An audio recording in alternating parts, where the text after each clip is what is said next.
All right, John, it's been 3 weeks. What do you have for us? Okay, so check it out. What does id do best? Action. Constant, hectic action. So I'm thinking we make a first-person shooter. I think that was the plan already, but go on. Now, we need a tough, badass protagonist. So I'm thinking a Marine. Wasn't Doom Guy a Marine? No, you didn't let me finish. A Marine named Ranger. Oh, God. So the government was experimenting with teleportation technology. Doom. Yeah, that's Doom. When they opened a gate that unleashed an ancient evil. Am I experiencing deja vu? What year is this? Yeah, seriously. Guys, I'm still talking. It's an ancient evil like H.P. Lovecraft. And Ranger is the lone survivor of an attack on a military base that he must recapture on his own. John, did you sleep at all last night? What? No, I didn't sleep. Okay, so our current plan is a Doom-esque first-person shooter? Yes. Why don't we just call it Doom 3? Because it's not Doom. It's Quake. Well, I don't have any better ideas. Tim? No, this sounds better than nothing. I have an idea for a game based on Alice in Wonderland. Didn't I fire you? All right, John, go lay down in the break room for an hour. Woohoo! Tim, start working on level designs. Remember, it's a Doom clone, so make everything dirty and either brown or gray. And don't be stingy with the satanic symbolism. No one's going to notice the difference anyway. Not too late to explore that Mad Max game I was telling you about. Oh, now you bring it up? Good morning, good afternoon, and or good evening. You're watching Nub's Collection, a YouTube series dedicated to the cataloging and review of every game in my physical media collection. As always, I am your host, Victory Nub, and today we're taking a look at Quake 2. Originally developed by id Software, published by Activision, and released worldwide on December 9th of 1997. This is the N64 version of the game, developed by Raster Productions and released in the United States on July 7th of 1999. Quake 2, much like the first game, is a first-person shooter in which players assume the role of Bitterman, a space marine sent to the planet Stroggos as part of a mission to stop the Stroggs from conquering Earth. What an original name. The story and environment differ pretty drastically from the first game, and with good reason. While the first Quake told a very Doom-esque story involving teleportation gates and a Lovecraftian horror aesthetic, the second game was originally meant to be an entirely different property altogether called War. That's W-O-R, not W-A-R. After a few developmental false starts, legal concerns over the name, and changes in design, the team opted to make it a Quake sequel instead. Quake's story was originally created by John Romero, who was fired in 1997 following the game's release due to creative differences with John Carmack and a perceived lack of effort. As Quake's story was not universally loved within the studio, the shift to a sci-fi setting following Romero's departure went unchallenged. As the spiritual successor to Doom, the Quake series differed by using fully 3D rendered enemies and environments, as well as presenting players with a series of mission objectives to advance through each level. The game retains some of the player arsenal from the first game, namely the shotgun, super shotgun, grenade launcher, and rocket launcher, while adding a blaster, machine gun, chain gun, hyper blaster, BFG-10K, I think you can see a lot of Doom in some of these weapon choices, and perhaps the most iconic weapon of the series, the railgun. Quake 2 also continued the first game's implementation of multiplayer, as you can see on the screen here, with Deathmatch, Capture the Flag, and 1v1 duel modes, as well as a fully co-op version of the single-player campaign. Again, we are looking at the N64 port of Quake 2 today, which contains completely new single-player and multiplayer maps, 4-player split screen, support for the expansion pack, which is active right now, to include a smoother frame rate and a high color depth mode, and an entirely new soundtrack. Quake 2 was a commercial success. I won't say a huge one, but it was fairly successful, selling over 1 million copies on PC as of 2002. Critically, the game was universally praised for the improved single-player level design, new weapons, soundtrack, and fantastic multiplayer modes, with reviewers citing the N64's multiplayer mode as a potential threat to GoldenEye's stranglehold on the FPS shooters on the console. Sounds great. We are not looking at the multiplayer today. The source code for Quake 2's game engine proved to be very popular, serving as the licensed basis for a number of games on PC, including Code Red Alien, Sin, Heretic 2, Daikatana by John Romero, Soldier of Fortune, and an early developmental build of a little game you may have heard of called Half-Life. Quite an impressive legacy. That's all the notes that I had. Let's go ahead and get it started.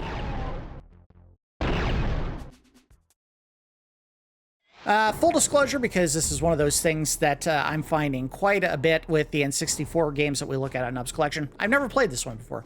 This is one of those games that I had picked up for my mother while I was going off to college, and bought her an N64 and a whole bunch of games at a rental shop that was doing some clearance. And this happened to be one of the games that they had in the bin, and I said, sure, pick it up. She probably never played it. I had to bet money she never even touched the game.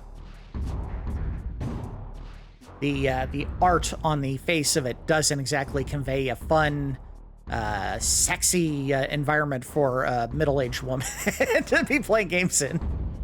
Auto center, I don't know. That may be a good idea. Let's leave that on. Status bar, Auto run, yes. Sensitivity, I have no idea if that's going to matter. Let's look at the controls, because this is going to be important. All right, so jumping L and R. The attack button is Z. I am using my Polymega N64 controller, so the Z button is kind of like L2 and R2 on this controller, I think. Yes, it is. Look and turn are on the thumbstick. I don't know about that. We'll give it a shot, man. We will give it a shot. Oh, wait, what? Yeah, no. Don't change that, dummy. I hope I didn't just change it away from what it was. I don't know. Wait a minute! I think I can fix this to something that's going to be a lot more user-friendly. Hold on. Return. Controller. If they let me. If they let me. Yes! Oh, yes! Alright, so here's what we're doing. This is no longer going to be moving forward. This is going to be looking up. If I can change it. Are they going to let me change it? They're not. Damn it! Oh, come on, game! Speed, jump. Well, maybe. Wait. Look up. Damn it. Wait. I had it. Look up. Make this... is that down? Yeah. Down. Down. Where's down? Down. Look down. Look down. Perfect. All right. And then when we get here, that's going to be move. I think, how do you get to forward? Move forward.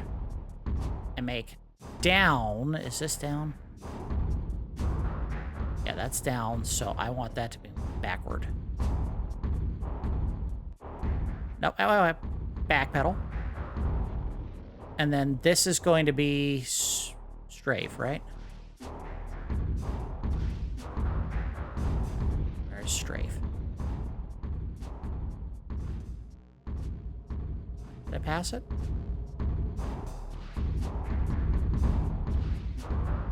Not turn. Left step. There we go. And then I want this to be right step. Right step. Perfect. Oh, thank you, developers at Raster. I guess it's going to be. I don't know if id Software had anything to do with this, but they made it so that you can change the controls to make it make sense. So now I'm using the left thumbstick to move and strafe, and using the C buttons to look up, look down, and then side... oh, no, we don't want sidestep. We want turn. Turn left. Turn left. Turn left. Left turn. Oh, I did the wrong one. Hold on. Look at it. Left turn. Yes. Right turn. There we go. Oh, this is going to be a much more user-friendly experience today. Oh, I didn't think this was going to be possible in an N64, but they found a way. All right. You know, I'm wondering if maybe I shouldn't switch to the universal controller for the Polymega. We'll mess around with this for a couple minutes. If it's giving me some grief, I can always switch to the other controller. It won't take too much to get that done quickly. Oh, God, you have no idea how hard I am right now. Auto center status bar crosshair. Do I need to invert look? No, I didn't, because I did it on the controller. Okay. Who cares? Return. Save setup. Yeah, why not? Oh, do not use. That's fine. System. Was there anything in system I need to do? Center, that's probably the screen, right? Use controller pad to adjust. That's fine. We don't need to mess with that. And we got to do like a mean, scary voice, because of course we're going to be able to play the game in sweet, sweet stereo sound. I don't know if that was scary or just growly. I don't know. All right, return.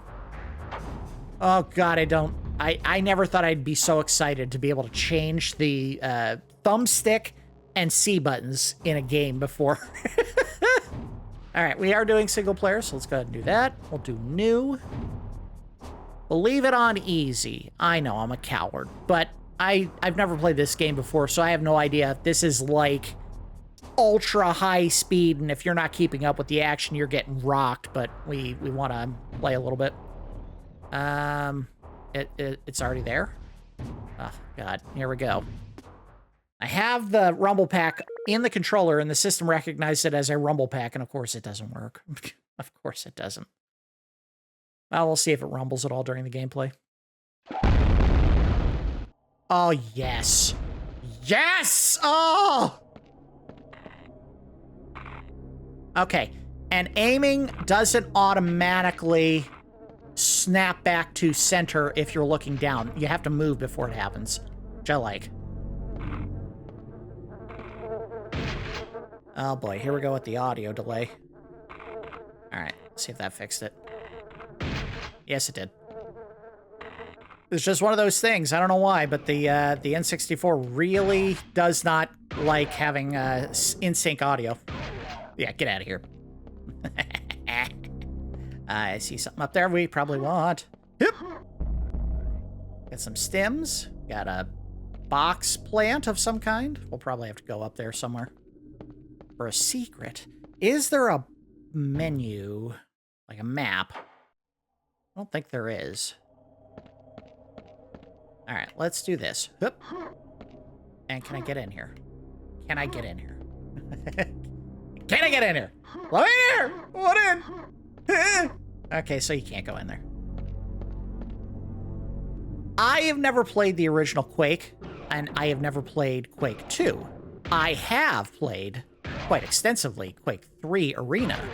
That's one of the games that me and a bunch of my friends from high school used to play a ton of. It was one of maybe the first games that really got me into building my own gaming quality PC when I was a teenager. Now, of course, what people consider a gaming quality PC today versus, you know, back in 1997, 98, which is when I would have done it, completely different.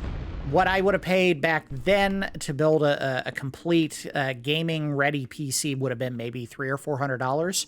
Nowadays, you're talking $3,000 or $4,000, so there is a little bit of a difference in the price. Is this something? No, it's not. All right. Yes, I see you. I have to hit... Apparently not. Press button to activate lift. I press nothing. Sit down. Not ideal in terms of using the thumbstick to... Or not that thumbstick, but the C buttons to aim. Probably would have been a little bit easier if they were actual, like, thumbsticks. And yeah, we'll do that. We'll go ahead and swap real quick. Controllers. Because this one ain't working with the rumble anyway, so why not? Watch, the game's gonna crash or something. All right. Controllers. And manage. Here we go. And swap to this bad boy. Excellent. Excellent. Oh, yes. Oh, that's very good. And in fact, I can go back to... is it player? No. It was in return. System. Was it? No. Player, not... Yeah, there we go. Setup. Auto center. We can turn that off. We don't... I don't know. Turn it off. There you go. Turn. Return. Return. Oh my god, just return to the game. How many menus do I gotta go through? Oh, that's... I mean, it's... about as good as I would ever expect on an N64 console game. First-person shooter, at least. Sit down. Kidding me? Get out of here. I don't know what you are, but... Oh, well, a much better shotgun. Press and hold jump to climb ladder. Okay. How about I do other things first? I will note it's a little jittery with some of the action, like the shotgun. It seems like it just jumps a frame when it's trying to do something. And I don't know if that's because they had to cut frames somewhere and that was one of the choices that they made. Or if that was how it played in the original. Oh, jump. There we go. He's passing a kidney stone. Stim pack. I don't know what that did for me. Is this like bonus health over? Yeah, it is. Yeah, there is a lot of Doom in this game. Like in the idea that you don't you never have to reload your gun. You just pick up ammo and that's your total. I was about to say, I don't have a reticle. Oh yeah, I do. It's behind the damn message that's popping up. I got adrenaline. What the hell does that do for me? Sit down. Sit down. Oh, I missed. There is a little bit of delay, and it could be that, well, again, it's the emulation for the Polymega, which is not great for N64 games. A little bit of delay between me pulling the trigger and the gun actually firing. And again, we do have the Rumble, or not the Rumble, but the expansion pack plugged in, so it is something where the frame rate is smooth. It is astonishingly smooth for an N64 game. That is something that you have to give this this version of the game credit for. Is I don't know if I've ever seen an N64 game move this smoothly, ever. I guess we're doing good.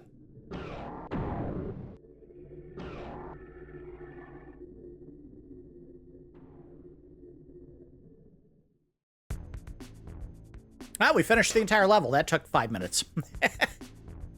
I think maybe they went a little overboard on making the level shorter because it's on the N64. I hope we don't beat the game in 30 minutes. That would be ridiculous.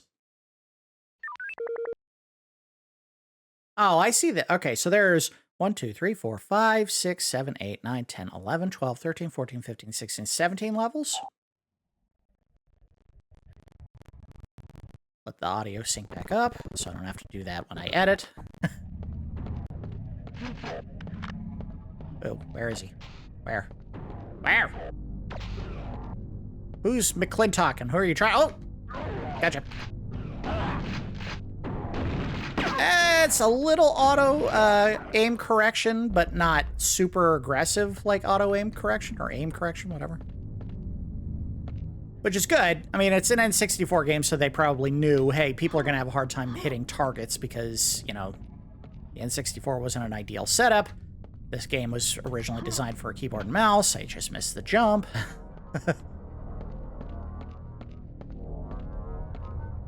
Yeah, we had a ton of fun with Quake 3 Arena, which is my biggest connection to the series.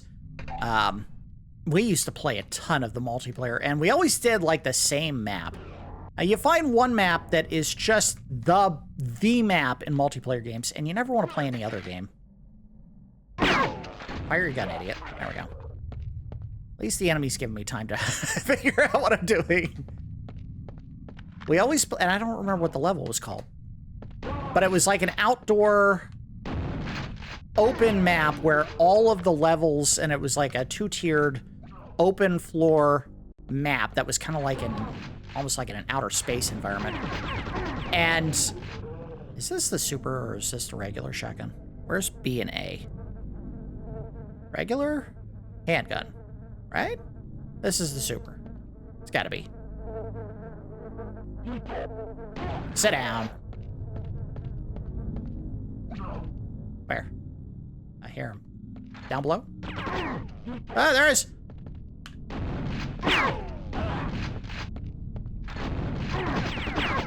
Gotcha. Someone's shooting at me. I don't know where. Oh, I see him. I see him. Get your ass. Son of a...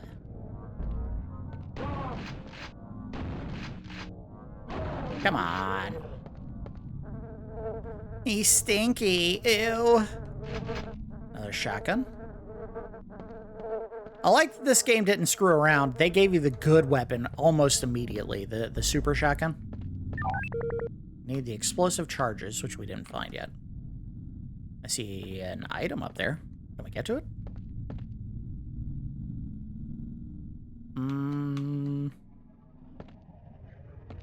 Maybe here? No? Maybe not. That was health, which we don't need. Maybe I could just jump to it and go through the blue, whatever that is, force field. Maybe I can miss the jump altogether. Security door is sealed. Aw, damn it. Alright, poke around the level some more. Was that where I came in?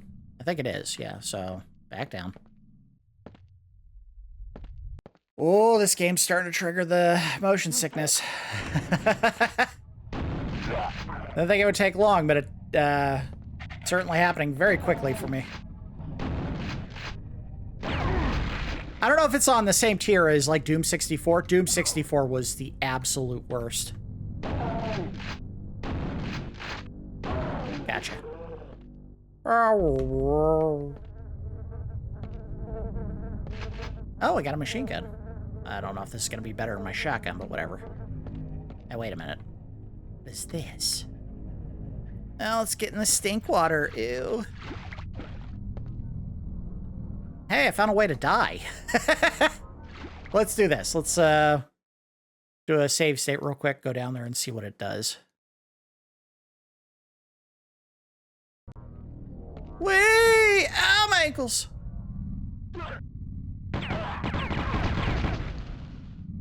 Alright, not too bad. The machine gun, that is. Got shells. Got shards of armor. How exactly does that work? Is he just, like, slapping it onto his body? Alright, nothing from that. To the top! Get out of here.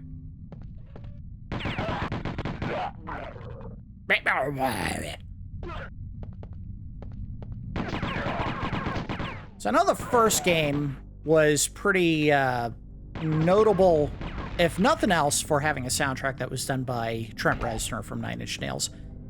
This game did not have Trent Reznor doing the music, at least not on PC. The task was taken on, I had the name, and I don't have it handy, by another person who is fairly famous for doing music for video games.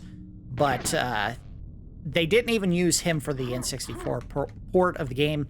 They had someone completely different do the music, and they kind of, if I understood correctly, toned it back to be a lot less intense and made it just more dark ambiance music, which, I don't know if I love it.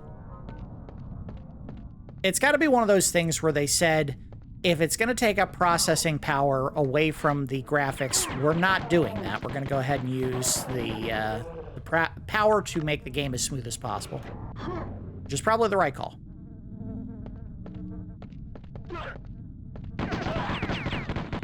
Alright. Not perfect, but we're getting it. Now, how do the grenades work if you don't... Let's see. I don't know. Maybe... Oh, because there's a grenade launcher. Duh. Uh-oh. I didn't mean to do that. I was trying to turn. Hi! And I dodged. Boo. Okay, we should stop looking down, idiot. I want to change. Oh, I know why that's happening. Okay.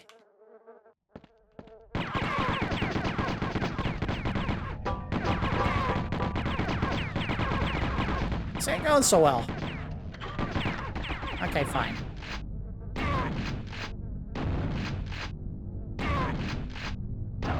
Gotcha. I'll just stick to the tried and true. The shotgun is always the best. Always. Can I go through here? I sure can't. I can merely look on and admire the sparkly bits that they put in the game. A lot of dead bodies. And they're all so stinky. Alright, we're back where we were before. This is going to be one of those games where it doesn't matter how small they made the levels. If there isn't a map button, I kind of think they screwed up. First-person shooters can get very confusing very easily. Alright, well, we gotta go plant the charges, I guess. Will this open up the Quake symbol up above that I see? Is this far enough away? Looks like it was. Alright. Ah! I got it! Oh, is this the quad damage item? If I understood correctly, there's a quad damage item. Alright, door's open. Sit your ass down! Repulsor deactivated. So where was the repulsor? Was that the gate all the way back at the front of the level? I think it was. So down here. Sit!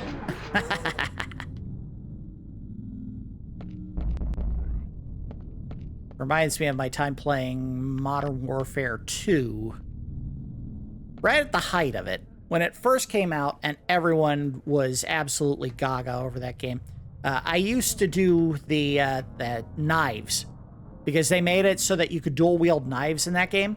And if you managed to hit someone with a knife attack, it would kill them instantly, basically. And I would use that to go into maps where there was a lot of verticality and get above the enemy and kind of jump down from above and stab them. And I used to call it Batmaning. I don't know why I called it Batmaning, because Batman didn't stab people to death. But I was pretty good. I'm not going to talk about how great I was at first-person shooters over my entire history of playing games, but for that brief period in my, mid to late 20s, I'd say I was pretty good.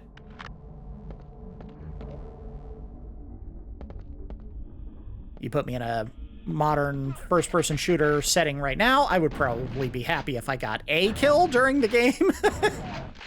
It's one of those things people, I don't think they realize, you lose your twitch reflexes extremely fast once you get out of your 20s. I mean, it is shocking. And it's not something where, oh, well, if you don't use it, you lose it. No, it happens. That's why most esports gamers, like the serious ones, are done by age 26. They're basically ready to retire.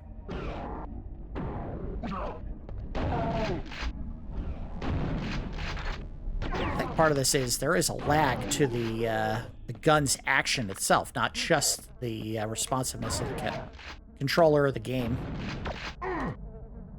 Sit down. Not being terribly pressed by the enemy, but again, I'm playing it on a pretty easy difficulty, so what do I expect? Out of the grenade launcher again. Didn't love it. We'll give it another shot, but it's not my favorite. I think the shotgun's still the A1 here. Oh! And then I got two of them with one shot. What was I saying? We're not worried about trying to find secrets. I'm just trying to... Well, there we go. Get through the game today. Oh. Alright, well, that didn't work as planned. Alright. But I did get him. I did get him. Is this one of those games where if the enemy goes underneath your elevator and you lower it down, it will smush them? That would be amazing.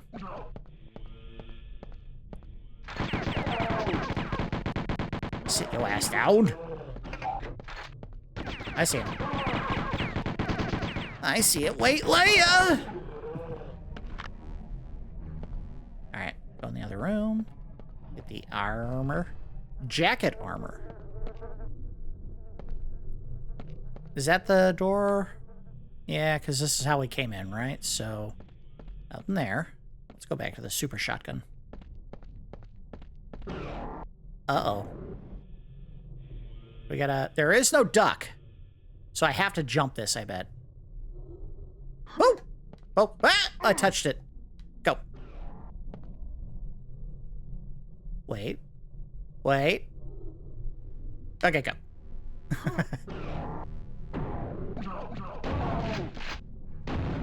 Oh, audio's getting laggy again. Okay, I get it. You gotta be up in their face to shoot them.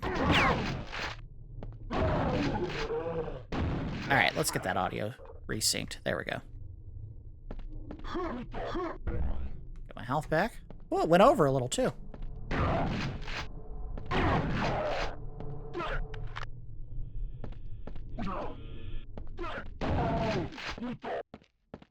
Uh-oh. Oh, got him! That was weird. He teleported to my gun.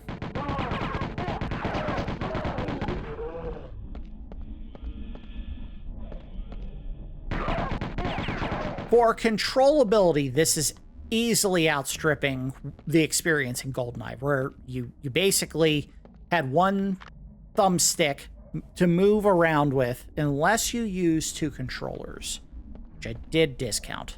Yeah, that's one thing that I think they had to do, and maybe it wasn't GoldenEye, maybe it was just Perfect Dark, but one of the two Rare games gave you the option to use two controllers to move and aim, and that was probably the best way they could do it, because then you had the second thumbstick to do everything. Oop. All right, and go. Oh no. Oh no. Nope, back.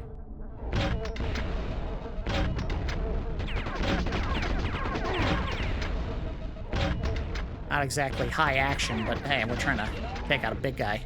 And he did. I have a feeling if you're playing this game on a higher difficulty, he doesn't take so long to fire at you. He did take off a good chunk of my armor. But yeah, if you were just using one controller for GoldenEye, this game is a much more user-friendly experience than that one was.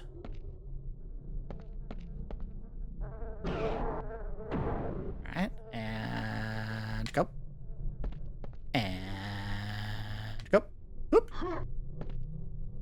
And I should have just gone while it was down, but we'll go now. Is there something in here we missed?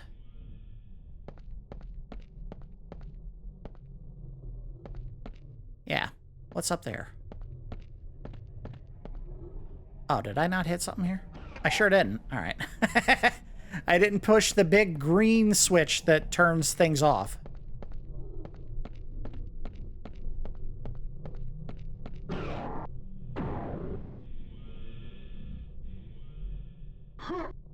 You know, that is something that I had thought about, and we may still end up doing it. I just don't know when, but I was thinking about maybe doing a GoldenEye long play to go through the entire original experience of single-player mode. We may end up doing it on modern console because the controls are kind of butt if you're doing it on the N64. It's too reliant on the game's ability to aim the gun kind of for you. And I think it's a little bit more user-friendly if you do on a modern re-release version for, like, the Xbox or the Switch. Why are you not moving, game? Why are you... I was about to say, why aren't you dying? Where? Up. Sit your ass down. Hup. And hup. Got it. Something back here. Okay, so can I do that with a grenade? I sure can. Look at that. Nice little touch that they made like a spark to kind of draw your attention and then left a crack in the wall so that you knew, hey, this is something I can open up. I was about to say, did I just unlock the soundtrack? I'm getting shot in the back, aren't I? I sure am. Sit down. Yep. My understanding from what I read is that if you... Mission 6. All right. Where was the processing center that I needed to go to? What's this do? Security field's offline. So did we just unlock a whole bunch of enemies that are going to attack us now that we have done that?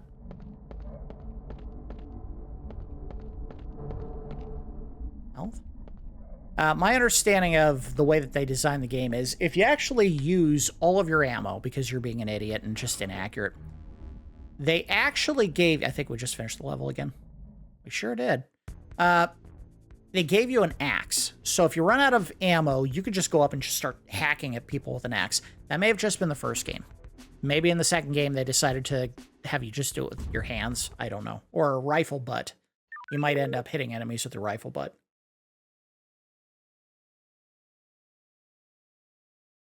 There's only 17 levels. This is a very breezy experience.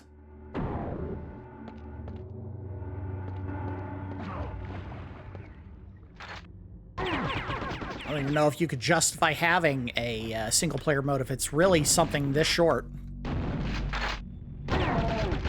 Sit down! It's not an enemy. That looks like armor.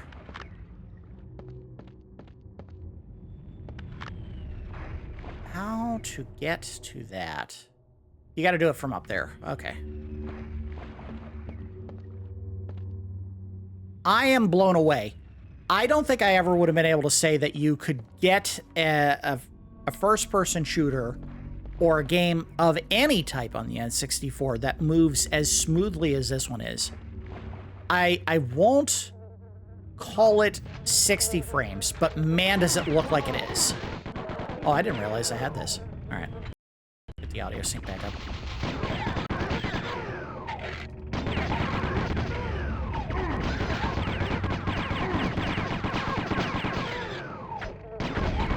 Got one, got the other.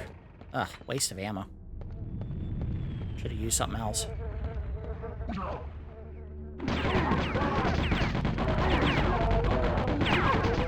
But man, is it a fun waste of ammo. It also seems like it's not stopping when I let go of the trigger, which is not great. Again, could be a limitation of the emulation on the console here.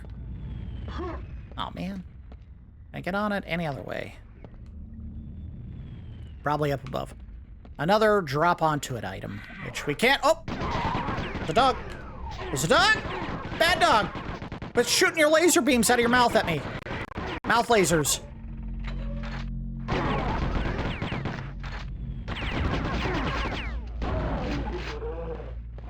Oh. What game does that remind me of? Oh, God. Quit doing that. Jerk. Alright, they're starting to get tougher. There's a game that has an animal or an enemy of some type that goes... I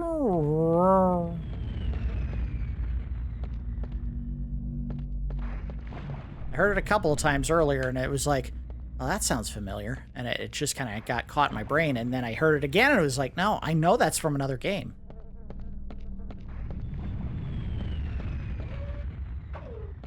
Not that I'm accusing id Software or Raster Productions, who produced the port here, of stealing from another company, but... well, did they?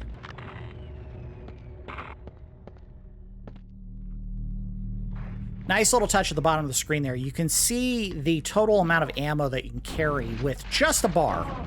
So you have big numbers to represent how much ammo you currently have, but also right underneath it is just a little bar that tells you, here's how much total that you have. How much of that ammo represents your total carrying capacity. Now, do they give you the option to... get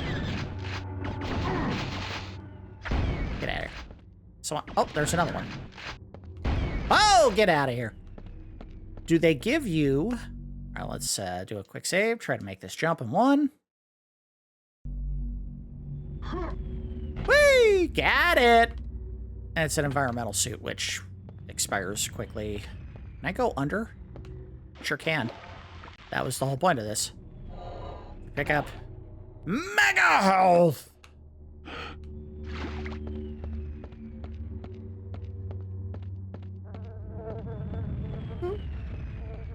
I lost the plot on what I was trying to talk about. Just my scatterbrained gameplay style. Alright. Oh, that sucks. The health is going down over time, so you can only carry above 100% to a certain amount, and then it bleeds off?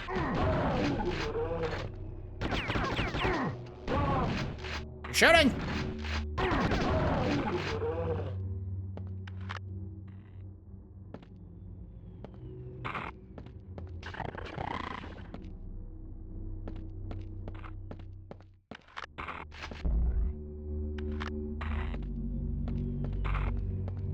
Alright, and making progress, I think.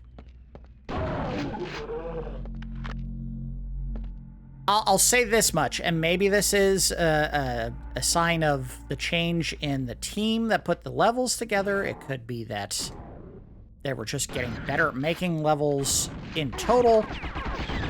We looked at Doom 64. It was one of the very first N64 games that we looked at on the channel, actually. And that one was one of those games where I tended to not love the levels because they were a little bit too obtuse or obscure at times, trying to figure out where you were supposed to go next. Like, maybe they didn't make the path forward as obvious as it should have been. I don't know if I could say the same here. I think these are actually extremely well-designed and pretty straightforward. That doesn't mean I'm not about to get lost if I can't figure out where to go to get that item, but yeah, Doom 64 kind of left me thinking, I kind of wish they had given you a map so that you could figure out what you were supposed to do next. And I think there was a map in the game, but it still wasn't clear enough to give me a straightforward path to where I needed to go to get the next item. Here, I feel like it is a little bit more obvious in its design. And again, not originally... Oh, I guess we're done. Okay. Level over. I don't think I finished everything. Oh, I did. 100% kills. Look at that. We were definitely not breezing through levels in Doom 64 like we are here. And I think this is a plus because it is making the experience a little bit more smooth. Like, I feel like I could get to the end of this game. Doom 64, I felt like there was a barrier to how long I was willing to play before I was like, these levels are too big, too complex, and I'm getting my ass handed to me by the enemies. I don't think I'm going to finish this game. Not to mention the the motion sickness factor, which is not as bad here. It's not as bad.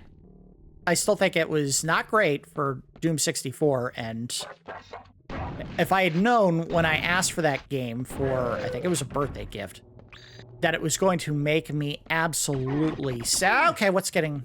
Oh. Gotcha.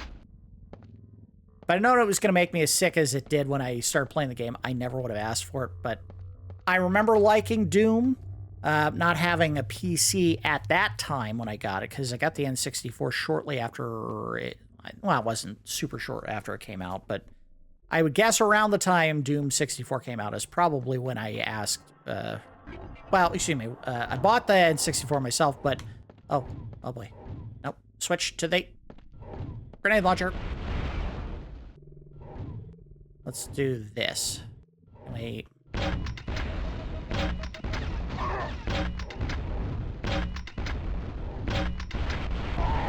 Uh-oh. Is he dead? He's not dead.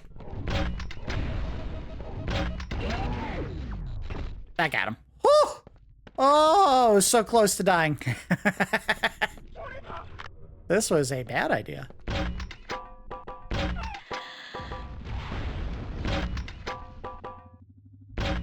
Gotcha. I didn't kill him? I did that time. I see it. And I missed! Oh, God. Don't kill me. Try again. Alright. Well, oh, I got mega health. Oh, nice. Nice. Pays to look around your environment. And this is bleeding off, too. So what's the max? I never saw it before. Did it stop at 125? Did not. Oh, boy. That stinks.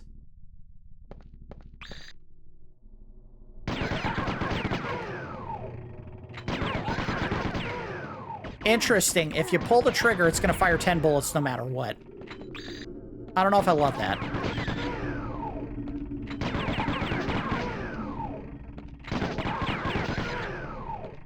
Alright, get back to this. There we go. Shotgun for the save. For the win. Sit down, goofy-looking bitch.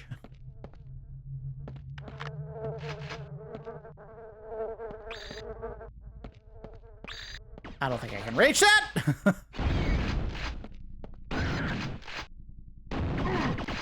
There's like a little brain in there. I just got launched. And died. Something hit me and I just got launched over the edge. So does the game just end? Like, can I restart the... There we go. All right, we'll play a little bit longer here and then we will wrap it up in a couple minutes. I feel like we've seen a good chunk of what I wanted to look at for this episode. And frankly, I am blown away. I came into this kind of dreading it and thinking this was going to be a really lackluster, poor-performing port of a PC game that was probably a mistake to try to move to a console that couldn't handle the graphical fidelity that it needed to be able to handle. And I am 100% wrong. Like, this is shockingly good.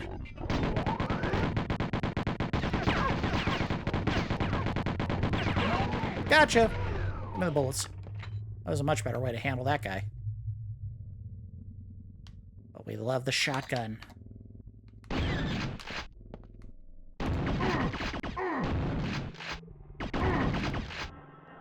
Would you please? You gotta be right in their damn face to get this thing to work. Oh, see ya. Watch your mouth.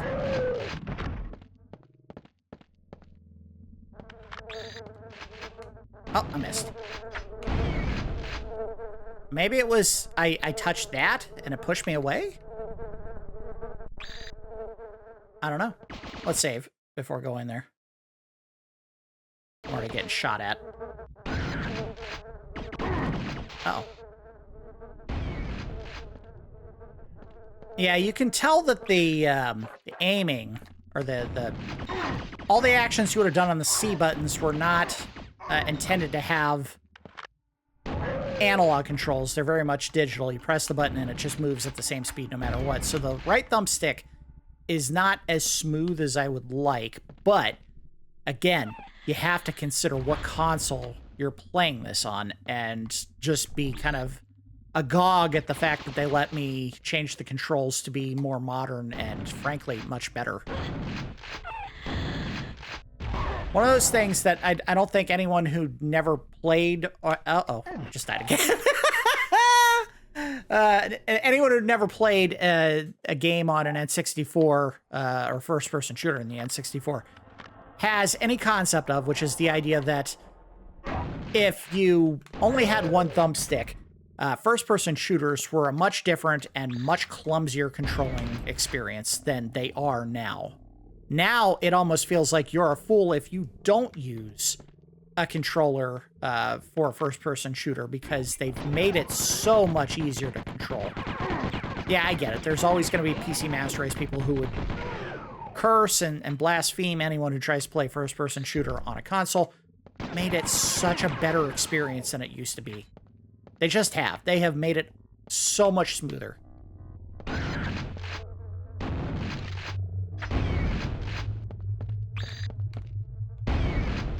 What was the other way? Did I go the other way? I did. Oh, right in the face. Hit the button. Open the door. Can't cross. Gotcha. Winged him. Killed him. Can't cross. I need Luke's grappling hook to go across that gap. They're coming through!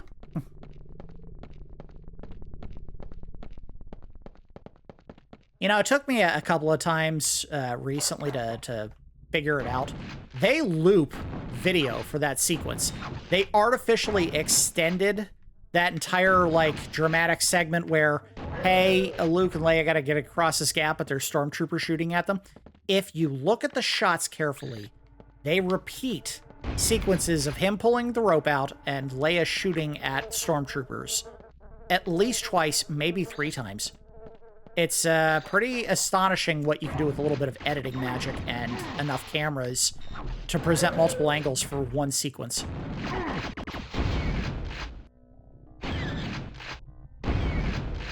Alright, we gotta try to jump this. We're gonna jump the Springfield Gorge, kids. Here we go. That is a reference to a Simpsons episode from about 30 years ago. Do it! I missed! There we go. Do it! I can't make that. And if I go any further down, I'm dead. I'm dead. All right, load. Turn around. Go this way. What happens if I shoot this? Nothing. Nothing happens. The game asks, why did you do that? And then just kind of shakes its head. Is this alien supposed to be, like, female? Yeah! That alien had a pair of, mammaries. Gravity generator disabled. So does that mean if I jump, I just stay in the... Well, yeah, it does. So, I'm a little bit floatier now when I jump. And that's how you get the armor. Hup! Cool.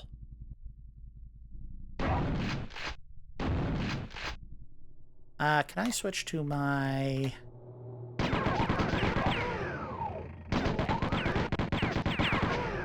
Seriously? Boy, they kind of shortchanged the minigun in this game. It's not very good.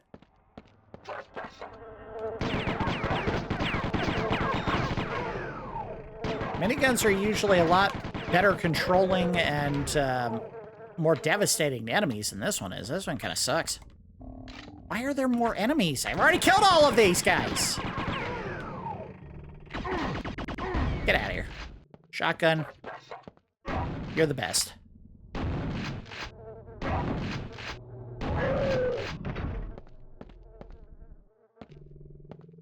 I want to see if I can get to the end of this level, and if I can, we will just keep going. Well, we won't keep going. We'll stop here if we get to the end of the level. So now I should be able to jump this, right? Hup! Hey, got it.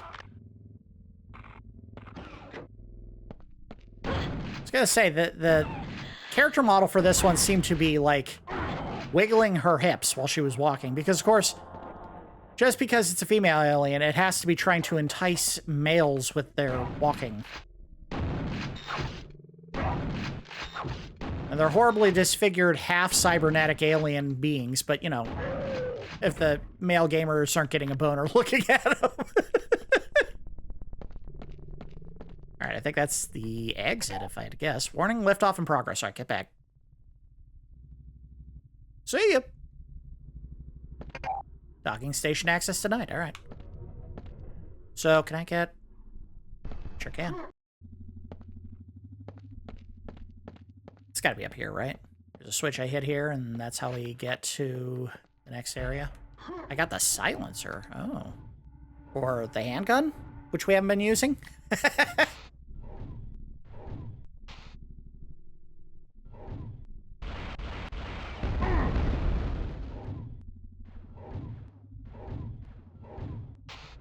I'm not using ammo. Interesting. So instead of giving you a... I also wasn't doing any damage to him, but, you know, the price for infinite ammo is you don't do much damage with the gun. So you don't have a melee weapon in this one, but you do have an infinite ammo blaster that does very little damage. So you don't have to get in the enemy's face to try to kill them. Oh, I'm using the lesser gun. This is the one I want. There we go.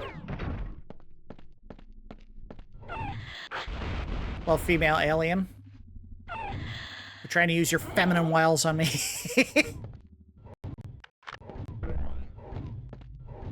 Oh, this was the big guy. All right, so let's put this on, because this is the gun to use against him. Oh boy, the game is really flaking out with the damage I'm doing with that gun. Is he dead? He sure is. See ya. I don't think that's the fault of the game itself. I think that's just the Polymega not being great. Now, I just got done with the 2 years later update review that I did for the Polymega console. And of course, I mean, it's like, I won't call it Kismet because that makes it sound like this was a good thing. But of course, the week after I put the damn video out, that's when Polymega announces, hey guys, we know that our first console didn't run N64 games so well, so we're redesigning the entire console to run better.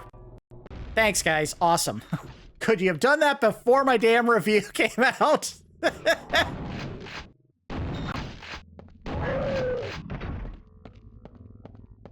And I don't know if I'm gonna spring to get another one, because if I understand correctly, it doesn't matter if you're using multiple Polymegas or not. If you get another one, I don't think you can transfer your copied games to the other console. And that would be the main reason I would not get one. I've already put a ton of time into installing every game that I possibly could onto the one that I already have.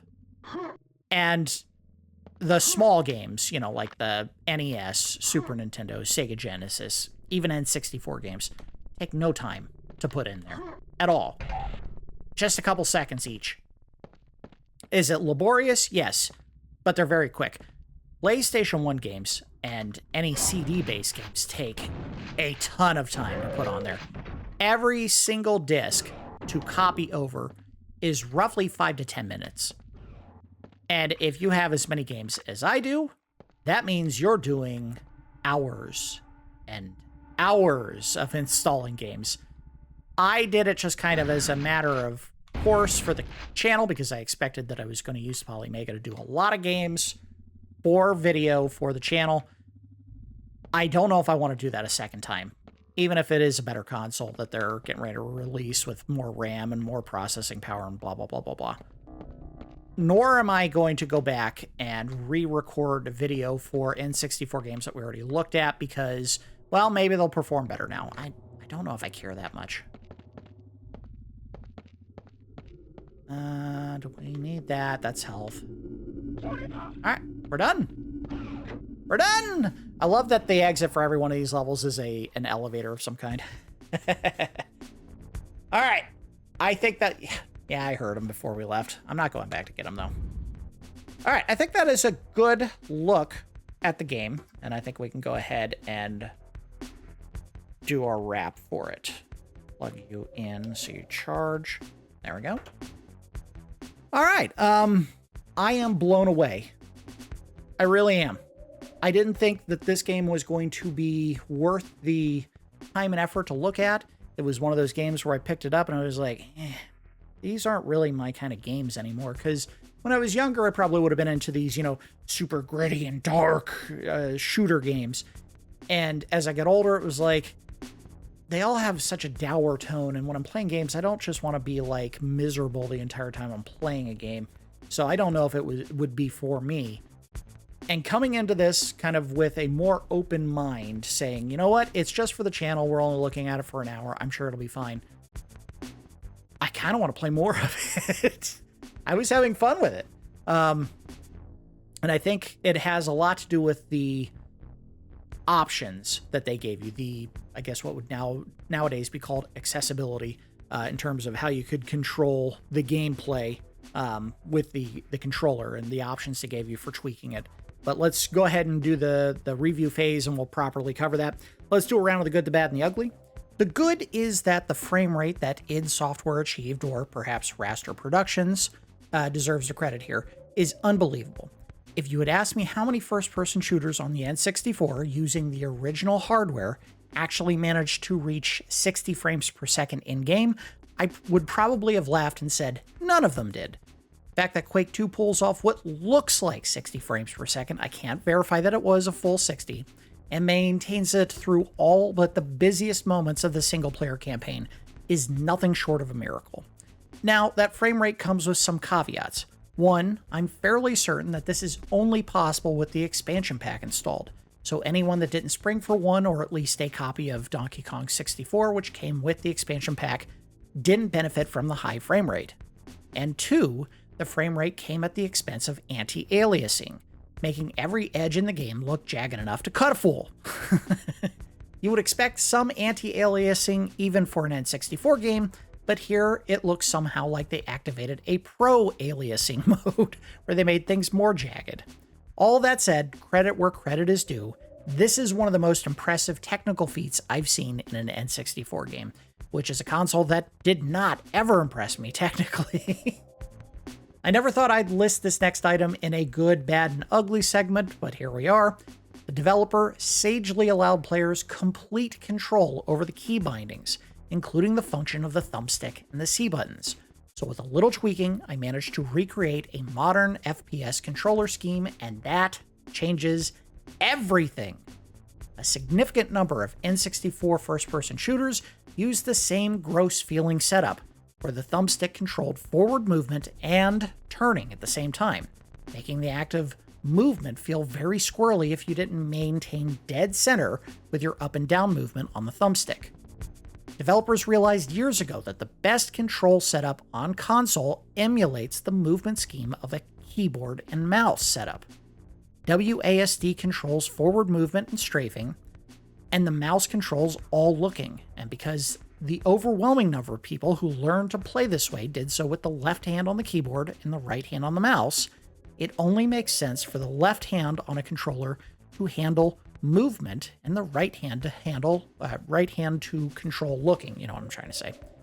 That developers for the N64 took so long to figure this out, if ever, was baffling, and even Quake 2's presets don't offer this setup as a scheme, but thankfully they gave players full control over every single input, and it deserves special mention here. Thank you, Raster or id, whoever made the call for this. You made the most playable FPS on the console. Hands down. No other game comes close. The developer made incredibly smart use of lighting and particle effects to draw the player's attention when necessary, in particular for the location of secrets throughout each level. In one particular instance, I walked into a room that held the key needed to exit the level, and there was a box in the left corner of the room. The corner had a small sparking effect and sound that felt out of place for such a simple environmental detail, so I went over to look at it, and surprise, there was a crack in the wall with a barely visible power-up peeking through. This is a brilliant way to not only draw players' attention to secrets, but also to train them to look for secrets in unusual places. The game had to be sparse with the flourishes to maintain the frame rate, so a flashing light or a burst of sparks is going to draw the eye, and what better way to leverage that than one of the level's numerous secrets. I love it. I think they handled that about as well as any game has ever handled something like this. The level designs start very small and slowly ramp up in length and complexity. The game gives players a mission list in the pause menu, but you rarely need to look at it because the levels are not so convoluted in design that you'll need a reminder of your current task. I draw an easy comparison to Quake's literal and spiritual predecessor, Doom, specifically Doom 64. The levels in Doom 64 were so large and complex that even with a map function in-game, it was still difficult to figure out where to go next. Quake 2 eschews that design ethos for something much simpler. Grab the key item at the end of this twisting but still easy to follow path, take it to this other path, unlock the elevator, and exit the level. Doom at times outthought itself in terms of puzzle complexity. Quake clearly was more concerned about the action. As far as the bad, the insane frame rate came at what appears to be the cost of enemy density. I don't think I ever encountered more than 2 enemies on screen at a time. Likely because any more and the frame rate would have dipped, and developers prioritized a stable frame rate above all else. So while the game runs smooth as butter, enemy encounters are rarely a pulse-pounding test of your strafing and shooting skills. Now, granted, I was playing on easy, and that may have affected the enemy count, but I tend to believe this was more a matter of conserving processor power for the frame rate than difficulty level affecting the number of targets to shoot.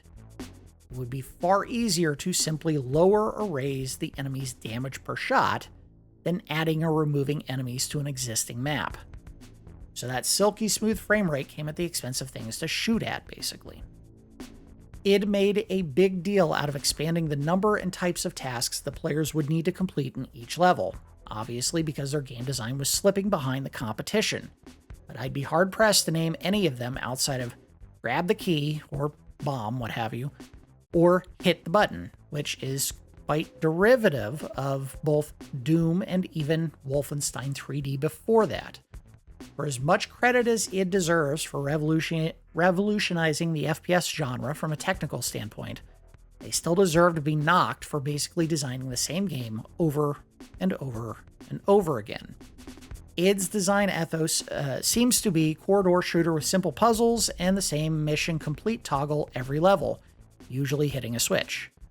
By comparison, Turok 2, which we looked at not that long ago and released only a year after Quake 2 did on the PC, feels like a dramatic step forward in terms of level design, mission objectives, and even enemy AI. That id's games in the same time frame would be so simplistic by comparison is baffling. But I just calls it like I sees it. Press the button to proceed felt played out even in 1997, or 1999 in the case of the N64 port that we looked at today. The weapons feel pretty lacking in terms of both the originality of the design and the damage output. In the short segment of the game that we saw today, I picked up a shotgun, a better shotgun, a machine gun, a better machine gun, and a grenade launcher, and that was it. With the lone exception being the super shotgun, none of these weapons blew me away in terms of lethality, and the super shotgun was highly dependent on range. Any shot further away than, say, 10 feet, and you weren't killing the Strogg or mutant or whatever in one hit. The explosive range of the grenades also felt pitifully small, and the machine gun and chain gun required a ridiculous number of hits to defeat simple grunts. I would hope this is something like, say, the Jedi difficulty in Shadows of the Empire, where if you set the difficulty high enough, one shot from your weapons can kill, but so can the enemy's shots, but I doubt that was the case. And while we're on the subject of weapon design, I don't know or care if it was accurate or not. Requiring the chain gun to fire a full 10 rounds with every trigger pull was a bad call. It's supposed to be a better machine gun. Let me use it like one. The enemy designs are meant to be a blend of cybernetics and aliens, but they just kind of look like a hot mess. Part of that is the bog standard low-res N64 texture detail, but I doubt the PC models were dramatically more detailed. And again, I joked about this at the beginning of the video, half monster, half machine enemies is so derivative of Doom that one has to question if this franchise wasn't just supposed to be a Doom sequel at some point. Does id know how to make enemies that aren't just demon cyborgs? They certainly haven't demonstrated it. As far as the ugly, we talked about some of these already. The sexy frame rate came at the expense of some graphical fidelity, namely the complete absence of anti-aliasing and texture detail. Your own hand and the gun it's holding take up the lower right quarter of the screen, and their textures are extremely muddy. I'm not saying they needed to be the highest fidelity assets in the game, but if you're looking at them the entire game, maybe make them a little bit prettier? Just a thought. The soundtrack was handled by a different composer than the original PC release of the game, and it's practically non-existent. I mentioned during the gameplay today that they were going for dark ambiance, but the music was so quiet and unintrusive that I wasn't even sure at some points that the music was even playing. I put this in the ugly because if your game's music is going to be bad, at least you can mix it so low that no one will notice, and that seems to be what they did here. One of the big complaints that people had about the PlayStation 3 and Xbox 360 era of games was the ever-presence of a dull color palette. Quake 2 would fit into that era quite nicely because outside of a few rare, bold-colored splashes of light, the entire game was awash in browns and grays. Every wall, every enemy, every weapon, brown and gray. The opposite wouldn't be much better, but I'm not asking for color vomit, just a little more variety. How about you throw a little green on the wall somewhere, you know? Make it mold. How about blood splatters? We didn't see a single blood splatter anywhere. All you ever saw was little pixelated bursts of blood coming out of enemies. A weird last one to wrap up the ugly.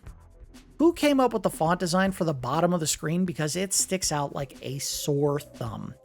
It does not match the font that appears whenever you complete a mission objective or pick up ammo or health, and it's way bigger than it needed to be. Ironically, they came up with a far more elegant solution for displaying your stats in the little metered bars below each number, but they also stuck with the giant numbers as well. Also, the symbols for each stat are a little cartoony, which doesn't fit the game they're in. It feels like someone at Raster had no feedback from id on how to display their data in-game, put in placeholder UI assets, and then never replaced them before release of the game. It doesn't ruin the game, but it doesn't make the game better, so it belongs in the ugly. Alright, let's go ahead and give the game a score. We give our score in Randars, 1 to 10. Again, I have to give credit where credit is due, whether this was id's doing or Raster Productions, but squeezing what looks like 60 frames per second out of a first-person shooter on the N64 deserves high praise.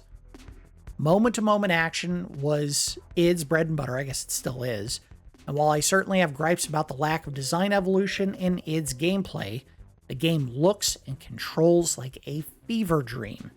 N64 games shouldn't be this smooth. id and or Raster did what they do best, which is make the tech shine, and the result is the smoothest and most control-friendly first-person shooter on the N64. I'm giving Quake 2 a 9 Randars. Again, I find it a little bit of a bummer that id had neither the skill nor desire to rise above the simple gameplay design of find the key, hit the switch, go to the exit at this point in their history, but what they do excel at, they did and or do better than anyone at a shockingly fast frame rate and intense action. I wasn't floored by the action necessarily in this case, but I will concede that we looked at the lowest difficulty, and that may have contributed to the number of enemies and or their response time or damage dealt. The levels are short and play fast, secrets are abundant and draw the eye in subtle but effective ways, and the game even gives the player multiple ways to save their progress in the controller pack and the passwords, because there is a password you can see on the screen here. 9 Randars. This is a masterclass in maximizing a console's performance, and it's a shame that more developers didn't push for this level of control remapping because it was a godsend.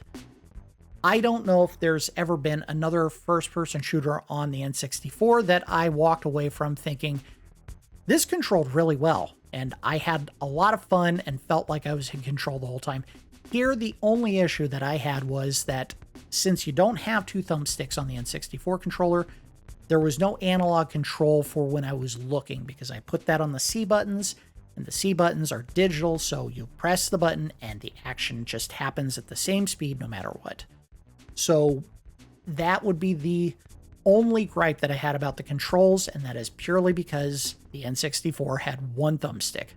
Outside of that, this controlled better than any other game they did on the N64, first-person shooter-wise.